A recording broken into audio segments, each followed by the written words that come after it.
question qui faisait l'objet d'études dans ce sommet, c'est la situation sécuritaire d'abord à l'est de la République démocratique du Congo et de deux, la situation sécuritaire qui prévaut aussi au Soudan. Concernant la situation en République démocratique du Congo, les chefs d'État ont soutenu tous que toutes les composantes qui sont en train de mener des perturbations à l'est de ce pays, qui doivent déposer les armes,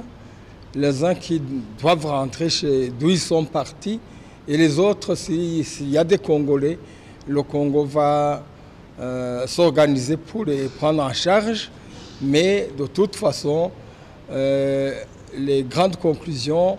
c'est qu'ils respectent, toutes les parties doivent respecter intégralement les accords conclus en Angola, à Luanda et à Nairobi, au Kenya.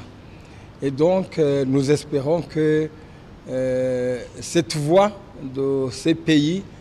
pourra quand même être entendue afin que la situation sécuritaire puisse se renormaliser. Et à cet effet, depuis que certains pays de l'East African Community se sont mis ensemble pour envoyer des troupes militaires afin d'aider dans le rétablissement de la paix, le Burundi fait partie de ce pays et le président Tshisekedi a remercié haut et fort ses interventions, mais en insistant particulièrement sur l'action patriotique, l'action très louable qui est en train d'être menée par nos troupes sur terrain. De deux, concernant le Soudan, il est clair qu'il y a deux mouvements qui sont en train de mener bataille sur terrain, mais tous sont des Soudanais, et donc ce n'est certainement pas la voie militaire qui pourra résoudre la question au Soudan, mais c'est plutôt